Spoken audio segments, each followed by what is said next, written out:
ವೀರಭದ್ರೇಶ್ವರನ ಮೊದಲು ಮಾಡಿಕೊಂಡು ಗ್ರಾಮದ ಮಾರುತೇಶ್ವರನ ಮೊದಲು ಮಾಡಿಕೊಂಡು ಗ್ರಾಮದ ಬಸವೇಶ್ವರನ ಮೊದಲು ಮಾಡಿಕೊಂಡು ವೇದಿಕೆ ಮೇಲೆ ಪರಮ ಪೂಜ್ಯರಾಗಿರ್ತಕ್ಕಂಥ ಅಭಿನವ ಮಂಜುನಾಥ ಮಹಾಸ್ವಾಮಿಗಳ ಪದಕ್ಕೆ ಅನಂತಪೂರ್ವಕ ಭಕ್ತಿ ಪ್ರಣಾಮ ಸಲ್ಲಿಸುತ್ತಾ, ಹಾಗೆ ವೇದಿಕೆ ಮೇಲೆ ಅವರಿವರೆನ್ನದೆ ವಿಶೇಷವಾಗಿ ನೇರವಾಗಿ ನಿರಂತರವಾಗಿ ತಮ್ಮ ಮಾತುಗಳಿಂದ ಮನಸ್ಸಿಗೆ ತಟ್ಟು ಹಾಗೆ ವಿಶೇಷವಾಗಿ ನುಡಿಗಳನ್ನು ಹೇಳ್ತಕ್ಕಂಥ ಸುರೇಶ್ ಅವರೇ ಹಾಗೂ ಶ್ರೀಮತಿ ವೈಭವ್ ಅವರೇ ಹಾಗೂ ಗ್ರಾಮದ ನಡೆದಾಡುವ ದೇವರಂತ ತಾವೆಲ್ಲ ಭಾವಿಸಿರ್ತಕ್ಕಂಥ ನಮ್ಮ ಕಡಾಡಿ ಹಿರಣ್ಣವರೇ ಹಾಗೂ ವಿಶೇಷವಾಗಿ ಅವರಿವರೇನದ ಎಲ್ಲ ನನ್ನ ಪದ ಅಧಿಕಾರಿಗಳನ್ನು ಮೊದಲು ಮಾಡಿಕೊಂಡು ಗ್ರಾಮದ ಗುರು ಹಿರಿಯರು, ತಾಯಂದಿರು, ಮುದ್ದು ಮಕ್ಕಳು, ಅವರಿವರಿಂದ ಎಲ್ಲ ನನ್ನ ಸಕಲ ಸದಸ್ಯರಿಗೂ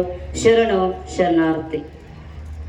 ವಿಶೇಷವಾಗಿ ಇವತ್ತ ಯಾಕೆ ಬೇಗಿಸ್ಕೊಂಡೆ ಅಂದ್ರೆ ಇಲ್ಲಿಂದ ಮತ್ತೆ 60 ಕಿಲೋಮೀಟರ್ ಕಾರ್ಯಕ್ರಮಕ್ಕೆ ಹೋಗ್ಬೇಕು. ಅದಕ್ಕೋಸ್ಕರ ಒಂದ್ ಕಡೆ ಶರಣರು ಒಂದು ಮಾತು ಹೇಳ್ತಾರೆ, ಊಟ ಮುಗಿದ ಮೇಲೆ ತಟ್ಟೆ ಬಾರ, ಊಟ ಮುಗಿದ ಮೇಲೆ ತಟ್ಟೆ ಬಾರ, ನೀರು ಕುಡಿದ ಮೇಲೆ ಲೋಟ ಬಾರ, ನೀರು ಕುಡಿದ ಮೇಲೆ ಲೋಟ ಬಾರ, ಮಳೆ ನಿಂತು ಮೇಲೆ ಕೊಡೆ ಬಾರ, ಮಳೆ ನಿಂತು ಮೇಲೆ ಕೊಡೆ ಬಾರ, ಶಿಕ್ಷಣ ಪಡೆದ ಮೇಲೆ ಪುಸ್ತಕ ಬಾರ, ಶಿಕ್ಷಣ ಪಡೆದ ಮೇಲೆ ಪುಸ್ತಕ ಬಾರ, ಮಡದಿ ಬಂದ ಮೇಲೆ ಒಡ ಹುಟ್ಟಿದವರು ಬಾರ, ಮಡದಿ ಬಂದ ಮೇಲೆ ಒಡ ಹುಟ್ಟಿದವರು ಬಾರ, ಆಸ್ತಿ ಭಾಗವಾದ ಮೇಲೆ ಹೆತ್ತವರ ಬಾರ, ಆಸ್ತಿ ಭಾಗವಾದ ಮೇಲೆ ಹೆತ್ತವರ ಬಾರ, ಗಂಡ ತೊರೆದ ಮೇಲೆ ಹೆಣ್ಣು ತವರ ಮನೆಗೆ ಬಾರ, ಗಂಡ ತೊರೆದ ಮೇಲೆ ಹೆಣ್ಣು ತವರ ಮನೆಗೆ ಬಾರ, ಮೋಹ ಕಳೆದ ಮೇಲೆ ಸಂಸಾರ ಬಾರ, ಮೋಹ ಕಳೆದ ಮೇಲೆ ಸಂಸಾರ ಬಾರ, ಸಹಾಯ ಪಡೆದ ಮೇಲೆ ಸ್ನೇಹ ಬಾರ, ಸಹಾಯ ಪಡೆದ ಮೇಲೆ ಸ್ನೇಹ ಬಾರ, ಗುರಿ ತಲುಪಿದ ಮೇಲೆ ಗುರು ಭಾರ, ಗುರಿ ತಲುಪಿದ ಮೇಲೆ ಗುರು ಭಾರ, ಉಸಿರು ನಿಂತ ಮೇಲೆ ದೇಹ ಭಾರ, ಉಸಿರು ನಿಂತ ಮೇಲೆ ದೇಹ ಭಾರ, ಕಷ್ಟ ಕಳೆದ ಮೇಲೆ ದೇವರು ಭಾರ, ಕಷ್ಟ ಕಳೆದ ಮೇಲೆ ದೇವರು ಭಾರ, ಭಾರತ ಮಾತೆಯು ಭಾರ ಅಂತ ನಮಗನಿಸ್ತದೆ. ಹೌದಾ? ಯಾಕೆ ಈ ಮಾತು ಹೇಳ್ತೇನೆ ಅಂದ್ರೆ, ವಿಶೇಷವಾಗಿ ನಾವು ಇದ್ದಾಗಲೇ ಎಲ್ಲವನ್ನ ಮಾಡಬೇಕಂತ ಹೇಳ್ತಾರೆ. ಇಡೀ ನಮ್ಮ ನಾಡನ್ನ ಹೊತ್ತಿ ನಿಂತಿರ್ತು ಅಂತ ನಮ್ಮ ಭಾರತ ಮಾತೆಗೆ ಒಂದು ಏಕಾಗೆ ತಾವೆಲ್ಲ ಜೋರಾದ ಚಪ್ಪಾಳೆಯನ್ನ ತಟ್ಟಬೇಕು. ಕೈ ಇದ್ದವ್ರು ತಟ್ರಿ, ಕೈ ಇದ್ದವ್ರಿಲ್ಲ. ಹೌದಾ? ಬೋಲೋ ಭಾರತ್ ಮಾತಾ ಕಿ, ಬೋಲೋ ಭಾರತ್ ಮಾತಾ ಕಿ. ಐತಿಲ್ಲ ಗಂಟ್ಲದು ಅದ ಬಹಳ ಖುಷಿ ಆಗ್ತದ. ವಿಶೇಷವಾಗಿ ನಾವೊಂಚೂರು ನೋಡ್ಕೊಂಡು ಬಂದಿದ್ದೆ. ನಾ ಏನು ಹೇಳ್ಬೇಕಂದ್ರೆ ಅನ್ನ ಎಲ್ಲ ಹೇಳ್ಬಿಟ್ಟೆ, ಆದ್ರೂ ನಾ ಒಂಚೂರು ನಿಮಗೆ ಹೇಳ್ತೇನೆ. ನಮ್ಮ ಹಿಂದೂ ಧರ್ಮ ಹೆಂಗೈತೆ ಅಂದ್ರೆ ಒಳ್ಳೆ ಸಂಸ್ಕಾರವನ್ನ ಕಲಿಸ್ಕೊಡುವಂಥದ್ದು ಧರ್ಮ ಅಂತ ಹೇಳ್ತಾರೆ. ಈ ಧರ್ಮದ ಹಾದಿಯಲ್ಲಿ ನಾವು ನಡೆದ್ರೆ ಭವಸಾಗರವನ್ನ ದಾಟುವಂತ ಶಕ್ತಿ ಆ ಭಗವಂತ ನಮಗ ನೀಡ್ತಾನ ಅನ್ನೋ ಮಾತನ್ನ ಅಲ್ಲಿ ಶರಣ ಹೇಳ್ಕೊಂತ ಬರ್ತಾರೆ. ಅದಕ್ಕೊಂದು ಕಡೆ ಒಂದು ಕವಿಗಳು ಮಾತು ಹೇಳ್ತಾರೆ, ಬರುವಾಗ ಬರಿಗೈ ಹೋಗುವಾಗ ಬರೆದು ಅರಮನೆ ಕಟ್ಟಿರಲಿ ಸಿರಿಮನೆ ತುಂಬಿರಲಿ ಪರರಿಗೂ ಪ್ರಕೃತಿ ತಾನೇ ನಿನ್ನ ಸಿದ್ಧ ಭಾರತಿ ಅಂತ ಹೇಳ್ತಾರೆ. ಯಾಕಂದ್ರೆ ಬರುವಾಗ ಬರಿಗೈ ಹೋಗುವಾಗ ಬರೆದು ಅರಮನೆ ಕಟ್ಟಿರ ಬೇಕಾದಂತ ನೀವು ಅರಮನೆ ಕಟ್ಟಿದ್ರು ಸಹ ಎಲ್ಲವೂ ವ್ಯರ್ಥ ಅಂತ ಹೇಳ್ತಾರೆ. ಈ ಭೂಮಿ ಮೇಲೆ ಮಾನವ ಜನ್ಮ ಬಹಳ ಶ್ರೇಷ್ಠ. 84 ಜೀವ ರಾಶಿಗಳಲ್ಲಿ ಬಂದೆ ಬಂದೆ ಬಂದೆ ಉಣಬಾರದನ ಉಂಡೆ ಉಂಡೆ ಅಂತ ಹೇಳ್ತಾರೆ. ಅಂತ ನಿಟ್ಟಿನಲ್ಲಿ ನಾವು ಮನುಷ್ಯ ಆಗಿ ಬಂದೀವಿ ಅಂದ ಮೇಲೆ, ಈ ಭಾರತ ಭೂಮಿ ಮೇಲೆ ನಾವು ಹುಟ್ಟಿವಿ ಅಂದ ಮೇಲೆ ನಾನು ಯಾರು, ನನ್ನ ಕರ್ತವ್ಯಗಳೇನು, ಏತಕ್ಕಾಗಿ ಬಂದೆ, ಏನು ಕೆಲಸ ಮಾಡಬೇಕು, ಯಾವ ಧರ್ಮದಲ್ಲಿ ನಡೆದ್ರೆ ನನಗ ಮೋಕ್ಷ ಸಿಗ್ತಕ್ಕಂತ ನಾವು ತಿಳ್ಕೋಬೇಕಾದ್ರೆ ನಾವು ಏನು ಮಾಡಬೇಕಂದ್ರೆ ಈ ಸಂಘಟನೆಗೆ ಸೇರಿದಾಗ ಮಾತ್ರ ನನ್ನ ಧರ್ಮ ಯಾವುದು, ನನ್ನ ನಡೆ ನುಡಿಗಳು ಯಾವುದು, ನಾವು ಯಾವ ಹಾದಿಯಲ್ಲಿ ನಡಿಬೇಕನ್ನೋದ ನಮಗದು ತಿಳಿಸ್ಕೊಡ್ತದ. ಅಂತ ನಿಟ್ಟಿನಲ್ಲಿ ನಾವು ಏನು ಮಾಡ್ತೀವಿ ಅಂದ್ರೆ ಎಲ್ಲಾ ತಿಳ್ಕೊಂತೀವಿ. ನಾನು ಹೀಗೆ ಇರಬೇಕು ನೋಡ್ರಿ. ಇವತ್ತು ನಮ್ಮ ಒಳ್ಳೆ ಸಂಸ್ಕಾರದಿಂದ ತಾವೆಲ್ಲ ನೋಡಿ ಕುಂಭಮೇಳನ್ನ ತಗೊಂಡು ಬಂದ್ರೆ ಯಾರ ಕಲ್ಲಾಗೂ ಚಪ್ಪಲ್ ಇರ್ಲಿಲ್ಲ. ಕೇಳಿದ್ ನಾನು ಒಬ್ಬ ಹೆಣ್ಮಳ, ಇಲ್ವ ಕಾಲ ಸುಡ್ತಿದ್ದು ಚಪ್ಪಲ್ ಇಲ್ರಿ ಮರ ಮ್ಯಾಲ ಕುಂಭದ. ಯಾಕಂದ್ರೆ ಇದು ನಮ್ಮ ಸಂಪ್ರದಾಯವನ್ನ ತಿಳಿಸ್ಕೊಡ್ತದ. ಹಾಗೆ ನಾವು ಕೂಡ ಏನು ಮಾಡ್ಬೇಕಂದ್ರೆ ಎಲ್ಲವನ್ನ ಮರಿಬಾರ್ದು, ನಮ್ಮ ಕರ್ತವ್ಯಗಳನ್ನ ನಾವು ಮರಿಬಾರ್ದು ಅಂತ ಹೇಳ್ತಾರ. ಇವಾಗ್ಲೂ ಒಂದು ಮಾತ ಘೋಷಣೆಯನ್ನ ಹೇಳಿದ್ರು, ಬಹಳ ಖುಷಿ ಆಯ್ತು. ಎಲ್ಲೇ ಕಡೆ ಹೋದಾಗೆಲ್ಲ ಸಂಗೀತಗಾರ ಹಾಡ್ತಾರ, ಸಂಗೀತಗಾರ ಶ್ಲೋಕಗಳು ಹೇಳ್ತಾರ, ವಿದ್ಯಾರ್ಥಿಗಳು ಹೇಳ್ತಾರ. ಆದ್ರೆ ಇಲ್ಲೆಲ್ಲ ಯುವಕ ಬಳಗದವರು ಶ್ಲೋಕನ ಹೇಳಿದ್ರೆ ಹೀಗೆ ಪ್ರತಿಯೊಬ್ಬರ ಮನೆಯಲ್ಲಿ ಪ್ರತಿಯೊಂದು ಭಗವದ್ಗೀತೆ ಆಗಿರ್ಬೋದು, ರಾಮಾಯಣ ಆಗಿರ್ಬೋದು, ಮಹಾಭಾರತ ಆಗಿರ್ಬೋದು, ಯಾವುದೇ ಆಗಿರ್ಬೋದು, ಯಾವುದೇ ಶ್ಲೋಕವನ್ನ ಪ್ರತಿನಿತ್ಯ ಮನೆಯಲ್ಲಿ ಗಂಡ್ಮಕ್ಳು ಅನ್ನೋದ್ರಿಂದ ಎಲ್ಲಾ ದೋಷಗಳ ಪರಿಹಾರ ಆಗ್ತವೆ. ಯಾಕಂದ್ರೆ ಧರ್ಮಕ್ಕೆ ಅಂತ ಶಕ್ತಿ ಐತೆ ಅಂತ ಹೇಳ್ತಾರೆ. ಅಂತ ನಿಟ್ಟಿನಲ್ಲಿ ನಾವು ಏನ್ ಮಾಡಿ ಗೊತ್ತಿಲ್ಲ, ಧರ್ಮದ ಹಾದಿಯನ್ನು ನಡಿಬೇಕಾದ್ರೆ ನೀವು ದೇವರಿಗೆ ಹತ್ರ ಆಗ್ಬೇಕಾದ್ರೆ ಏನು ಮಾಡಬೇಕಂದ್ರೆ ಒಳ್ಳೆ 2 ಮಾತುಗಳನ್ನಾಡಿ. ಯಾರಾದ್ರೂ ನಿಮಗ ಏನಾದ್ರೂ ಕಷ್ಟಗಳನ್ನ ಹೇಳಿದ್ರೆ ಒಳ್ಳೆ ಮಾತನಾಡಿ. ಆಮೇಲೆ ಯಾರ ಮನೆಯನ್ನು ಮುರಿಯಕ್ಕೆ ಹೋಗ್ಬೇಡ್ರಿ ಅಂತ ಹೇಳ್ತಾರೆ. ಅಂತ ನಿಟ್ಟಿನಲ್ಲಿ ನಾವೇನು ಮಾಡ್ತೀವಿ ಅಂದ್ರೆ ಎಲ್ಲಾ ಕೇಳ್ತೀವಿ, ಆ ಕ್ಷಣಕ್ಕೆ ಮರಿತೀವಿ. ಯಾಕಂದ್ರೆ ಮನಸ್ಸು ಒಂದದ. ಮನುಷ್ಯನಿಗೆ ಮನಸ್ಸು ಹೆಂಗದ ಅಂದ್ರೆ ಗಾಳಿಕ್ಕಿಂತ ಬೆಂಕಿಕ್ಕಿಂತ ವೇಗವಾಗಿ ಹರಡೋದು ಮನಸ್ಸು. ನೀವೆಲ್ಲ ಇಲ್ಲೇ ಕುಂತೀರಿ, ಆದ್ರೆ ನಿಮಗೊಂದು ತಲೆಯಾಗಿರ್ತದೆ, ಯಾವಾಗ ಮುಗಿತದ ಯಾವಾಗ ಹೋಗಿನಿ ಅಂತಿರ್ತದ. ಯಾಕಂದ್ರೆ ನಮ್ಮ ಮನಸ್ಸು ವೇಗವಾಗಿ ಹರಡ್ತದ. ಅದಕ್ಕೆ ಹೇಳ್ತಾರ, ಮನುಷ್ಯಾಗಿ ನಾವು ಬಂದೀವಿ ಅಂದ ಮೇಲೆ ಯಾವ ಧರ್ಮದ ಮೇಲಾಗಲಿ, ಯಾವ ವ್ಯಕ್ತಿಯ ಮೇಲಾಗಲಿ, ಯಾವ ಗುರುವಿನ ಮೇಲಾಗಲಿ ಯಾವುದು ಅನುಮಾನ ಇರಬಾರ್ದು ಅಂತ ಹೇಳ್ತಾರೆ. ಒಂದು ಸರಿ ನಮಗ ಅನುಮಾನ ಅನ್ನೋದು ಬತ್ತಂದ್ರ ಇಡೀ ನಮ್ಮ ಬದುಕನ್ನ ಆ ನರಕಕ್ಕೆ ತಳ್ತದ ಅಂತ ಹೇಳ್ತಾರ. ಯಾಕೆ ಮಾತನ್ನು ಹೇಳ್ತೀನಿ ಅಂದ್ರೆ, ಧರ್ಮ ಅನ್ನೋದು ಹೆಂಗದಂದ್ರೆ ಒಂದು ಬೆಂಕಿ ಇದ್ದಂಗ. ನಾವ ಗೊತ್ತಿಲ್ಲದ ಕೈ ಹಾಕಿದ್ರೆ ಸುಡ್ತದ, ಗೊತ್ತಿಲ್ಲದ ಕೈ ಹಾಕಿದ್ರೆ ಸುಡುವುದೇ ಅದರ ಧರ್ಮ. ಹಾಗೆ ನಮ್ಮ ಬದುಕಿನಲ್ಲಿ ಮನುಷ್ಯನ ಮನಸ್ಸಿನಲ್ಲಿ ಅನುಮಾನ ಇರಬಾರ್ದು ಅಂತ ಹೇಳ್ತಾರೆ. ಯಾಕಂತ ಇವದೊಂದು ಮಾತು ಹೇಳ್ತೀನಿ, ನಿಮ್ಗೊಂದು ಸಣ್ಣದೊಂದು ಕತೆ ಹೇಳ್ತೇನೆ. ಆ ಕತೆ ನೋಡಿದ್ರೆ ನಮಗ್ ಗೊತ್ತಾಗ್ತೈತೆ. ಯಾಕೆ ಮಾತಾಡ್ತೇನೆ ಅಂದ್ರೆ, ಮನಸ್ಸು ಬಹಳ ಸೂಕ್ಷ್ಮದ. ಆ ಮನಸ್ಸನ್ನ ಹತೋಟಿಯಲ್ಲಿ ಇಟ್ಟುಕೊಂಡು ಧರ್ಮದ ಹಾದಿಯಲ್ಲಿ ನಡಿಬೇಕಾದ್ರೆ ಬಹಳ ಕಷ್ಟದ.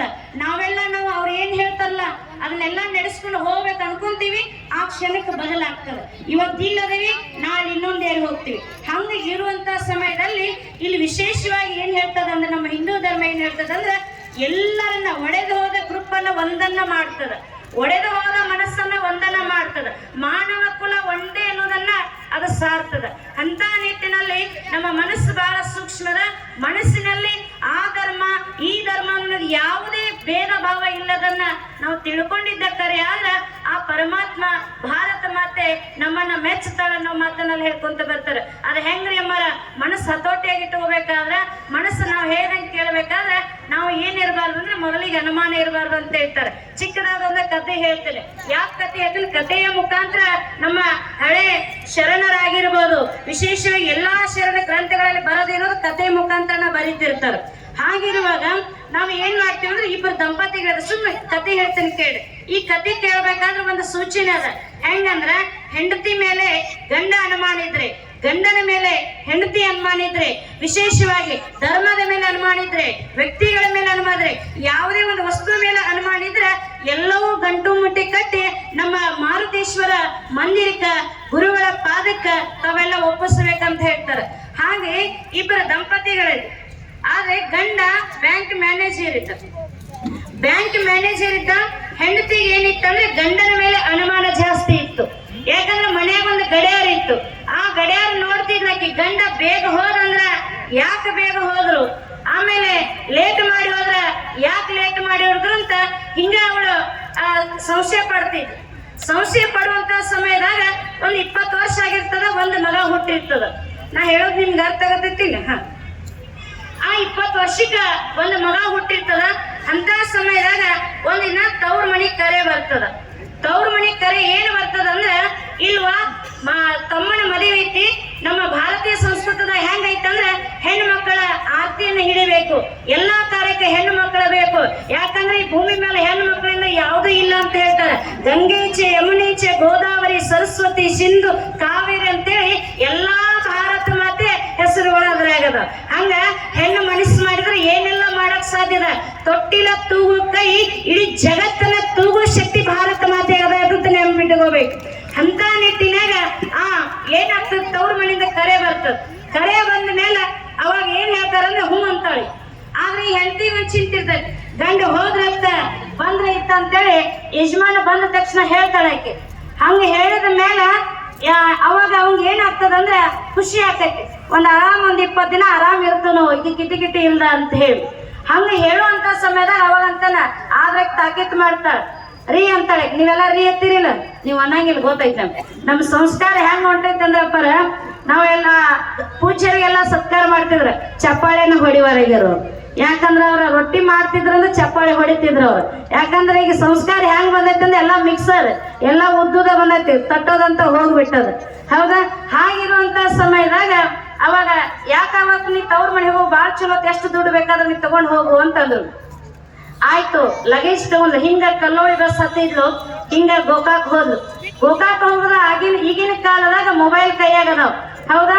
ಆಕೆ ಫೋನ್ ಮಾಡಿದ್ಲು, ರೀ ಎಲ್ಲದರಿ ಅಂತ ಕೇಳಿದ್ಲು. ಮನ್ಯಾಗದನು ಅಂದು. ಹಂಗ ಅನ್ನೋಕ ಮಣಿಗೆ ಹೋದ್ಲು.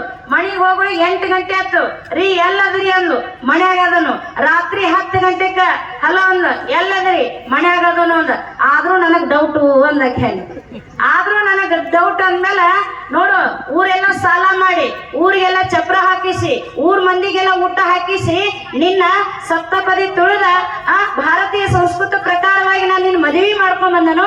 ಆದ್ರೂ ನೀ ನನ್ನ ಮೇಲೆ ಸಂಶಯ ಪಡಾಕತ್ತಿ ಅಂದ್ಮೇಲೆ ನಿನಗ್ ಕರೆ ಬರಬೇಕಾರ ನಾ ಏನ್ ಮಾಡ್ಬೇಕು ಹೆಂಡತಿ ಅಂತ ಕೇಳಿದ್ಮೇಲೆ ಹೆಂಡತಿ ಹೇಳ್ತಾಳ. ಏನ್ ಹೇಳ್ತಾಳಂದ್ರೆ 3000 ಕೊಟ್ಟ ನಮ್ಮ ತವ್ರ ಮನೆಯವ್ರ ಒಂದು ಮಿಕ್ಸರ್ ತಂದಾರ, ಚಾಲೋ ಮಾಡು ಅಂತ ಹೇಳ್ತಾಳೆ. ಚಾಲೋ ಮಾಡು ಅಂತ ಹೇಳಿದ್ಮೇಲೆ ರೀ ಎಲ್ಲದ್ರಿ ಅಂದ್ಮೇಲೆ ಗಿರ್ರ ತಿರ್ತದ. ಹಲೋ ಅನ್ನೋದಕ್ಕೆ ಗಿರ್, ಹಲೋ ಅನ್ನೋದಕ್ಕೆ ಗಿರ್ ಗಿರ್ ಗಿರ್ ಗಿರ್ ಗಿರ್. ಇನ್ನೇ 20 ದಿನ ಕಳೀತು.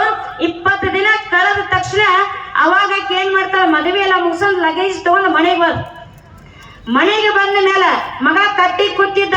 ಹೇ ಮಗನ ನಿಮ್ಮ ಅಪ್ಪ ಎಲ್ಲೋ ಅಂತ ಕೇಳಿದ್ಲ. ಅವಾಗ ಮಗ ಎಷ್ಟ್ ಚಂದ ಹೇಳ್ತಾನಂದ್ರ, ಏನ್ ಹೇಳಲ್ಲ ಯವ್ವ, ನೀ ಹಂಗ ತವ್ರ ಮನೆಗೆ ಲಗೇಜ್ ತಗೊಂಡು ಹೋದ್ಯೋ ಅಂದಪ್ಪ, ಮನ್ಯಾಗಿಂದ ಮಿಕ್ಸರ್ ತಗೊಂಡು ಹಾದೋ ಬಂದಿಲ್ಲ. ಇದ್ರ ತಾತ್ಪರ್ಯ ಏನಂದ್ರೆ, ಹೃದಯದಲ್ಲಿರ್ತಕ್ಕಂಥ ಪರಮಾತ್ಮ, ಹೃದಯದಲ್ಲಿರ್ತಕ್ಕಂಥ ಭಾರತ ಮಾತೆ, ಹೃದಯದಲ್ಲಿರ್ತಕ್ಕಂಥ ಗುರು, ಹೃದಯದಲ್ಲಿರ್ತಕ್ಕಂಥ ಆ ಜಗನ್ಮಾತೆ ಒಮ್ಮೆ ಹೃದಯ ಬಿಟ್ಟು ಹೊರಟೋದ್ನಂದ್ರ ವಾಪಸ್ ನಮಗೆ ಸಿಗೋದಿಲ್ಲ. ಅದಕ್ಕೆ ಏಳಿ ಎದ್ದೇಳಿ ಗುರಿಯ ಮುಟ್ಟುವ ತನಕ ನಿಲ್ಲದಿದ್ರಿ ಮಾನವ ಅಂತ ಹೇಳಿದಾರೆ. ನಾವೆಲ್ಲಾರು ಹೇಳ್ಬೇಕು. ಹೆಂಗ್ ಹೇಳ್ಬೇಕಂದ್ರೆ ಹಾಸಿಯಾಗಿಂದ ಅಲ್ಲ, ಮತ್ತ ಎಲ್ಲಿಂದ ಹೇಳ್ಬೇಕಂದ್ರ ನಮ್ಮ ಧರ್ಮಕ್ಕೋಸ್ಕರ ನಾವ್ ಹೇಳ್ಬೇಕು, ನಮ್ಮ ಧರ್ಮ ಸಾಧನೆ ಮಾಡೋಕ್ಕೋಸ್ಕರ ಹೇಳ್ಬೇಕು. ನೀ ಏನ್ ಮಾಡ್ತೀವಿ ಗೊತ್ತಿಲ್ಲ. 84 ಜೀವರಾಶಿಗಳು ಹುಟ್ಟಿ ಅಂದ್ಮೇಲೆ ಕೊನೆಯ ಜನ್ಮ ಮಾನವ ಜನ್ಮ. ಕಾಗಿ ಹೆಂಗ್ ಕೂಗ್ತದ, ಕೋಗಿಲೆ ಹೆಂಗ್ ಕೂಗ್ತದ, ಮಂಗೆ ಹೆಂಗ್ ಒದರ್ತದ ಅಂತೇಳಿ ನಮಗೆಲ್ಲ ಗೊತ್ತಾಗ್ತದ ಅಂದ್ಮೇಲೆ ಕೊನೆಯ ಜನ್ಮ ಮಾನವ ಜನ್ಮ. ಹೌದಾ? ಬೆಕ್ಕು ಹೆಂಗ್ ಕೂಗ್ತದ, ಹೌದಾ? ಬೆಕ್ಕು ಹೆಂಗ್ ಕೂಗ್ತದ. ನಾಯಿ ಹೆಂಗ್ ಕೂಗ್ತದ ಅಂದ್ರೆ ನಾಯಿಯಾಗಿ ಹುಟ್ಟಿವಿ, ಬೆಕ್ಕಾಗಿ ಹುಟ್ಟಿವಿ. ಹಾವು ಹೆಂಗ್ ಕೂಗ್ತ, ಎಲ್ಲವೂ ಧ್ವನಿ ಹೇಳ್ತೀವಿ ಅಂದ ಮೇಲೆ ಕೊನೆಯ ಜನ್ಮ ಮಾನವ ಅಂದ ಮೇಲೆ ನಾವು ಏನ್ ಮಾಡ್ಬೇಕಂದ್ರೆ ನಮ್ಮ ಧರ್ಮವನ್ನ ಮರಿಬಾರ್ದು, ಧರ್ಮದ ಹಾದಿಯನ್ನು ನಡಿಬೇಕು. ಯಾಕೆ ಮಾತು ಹೇಳ್ತೀನಿ ನೋಡ್ರಿ, ಇವತ್ತೆಲ್ಲರೂ ಕೇಸರಿ ಟವಲ್ ಎಲ್ಲ ಹಾಕೊಂಡು ಮೆರವಣಿಗೆ, ಅದೊಂದು ಎಷ್ಟು ಶೋಭೆ ಅದಂದ್ರೆ ಅದನ್ನ ನೋಡಿದ ತಕ್ಷಣ ನಾವು ಕೈ ಮುಗಿತೀವಿ. ಅದನ್ನ ನೋಡಿದ ತಕ್ಷಣ ಚಪ್ಪಲ್ ಕಳೆದ್ರೆ ನಾವು ನಮಸ್ಕಾರ ಮಾಡ್ತೀವಿ. ಅದು ಸುಮ್ಮ ಬರೀ ನಾವು ಮಾಡೋದಿಲ್ಲ, ಅದು ಹಾಕೊಂಡಾಗ ಒಂದ ಶಕ್ತಿ ಅದ. ಆ ದೇವಿ ಶಕ್ತಿ ನಿಮ್ಮಲ್ಲಿ ಬರ್ತದೆ. ಅಂತ ಶಕ್ತಿ ಸದ್ಬುದ್ಧಿ ಆ ಪರಮಾತ್ಮ ನೀಡ್ಲಿ ಅಂತ ಹೇಳ್ತಾ, ಭಾರತ ಮಾತೆ ಸದಾಕಾಲ ನಮ್ಮ ನಾಡಿನ ಮೇಲೆ ಯಾವಾಗಲೂ ಶಕ್ತಿಯನ್ನು ತುಂಬುವಂತ ವಿಶೇಷವಾಗಿ ಪರಮ ಪೂಜೆ ಬಹಳ ವಿಸ್ತಾರವಾಗಿ ಧರ್ಮದ ಬಗ್ಗೆ ಆಗಿರ್ಬೋದು, ತವ ನಡೆಯುವ ಹಾದಿ ಬಗ್ಗೆ ಆಗಿರ್ಬೋದು, ಎಲ್ಲವೂ ತಿಳಿಸ್ತಾರಂತ ಹೇಳ್ತಾ, ವಿಶೇಷವಾಗಿ ಇವತ್ತು ನನ್ನ ಗೋಕಾಕದವರು ಅನಾಜಿ ಅವರ ಕರ್ರ, ಇಲ್ರಿ ನಮ್ದು ಒಂದು ಕಾರ್ಯಕ್ರಮ ಐತಿ, ಹೆಂಗ್ ಮಾಡ್ರಿ, ಇಲ್ರಿ ನಿಮ್ಮನ್ನ ಕರೆಕ್ಟ್ ನಾವು ಬಿಡ್ತೀವ್ರಿ ಅಂತ ಹೇಳಿದ್ರು. ವಿಶೇಷ ಒಂಥರ ರಾಣಿ ಚೆನ್ನಮ್ಮ ಟ್ರೇನ್ ಅಂತ ಅನ್ನುತ್ತಾ ಇದ್ರು. ಹೌದಾ? ಯಾರು ಎಷ್ಟು ಹತ್ತದ ಗೊತ್ತೇ, ಅದಕ್ಕೆ ಹೇಳ್ತಾರೆ ಇದೊಂದು ಕಲ್ಲೋಳಿ ಗ್ರಾಮದಲ್ಲಿ ಭಕ್ತಿ ಗಾಳಿ ಬೀಸದ. ಈ ಭಕ್ತಿ ಗಾಳಿ ಬೀಸಿದ್ರೆ ಚೆನ್ನಾಗಿ ತುರ್ಕೋಬೇಕು. ತಾವೆಲ್ಲ ರೈತರದಿರಿ, ಈಗ ರಾಶಿ ಮಾಡ್ತೀರಿ, ರಾಶಿ ಮಾಡೋ ಗಾಳಿ ಬಿಟ್ಟ ತುರ್ಕೋತೀರಿ, ಗಾಳಿ ನಿಂತ ತುರ್ಕೋತಿರೋ?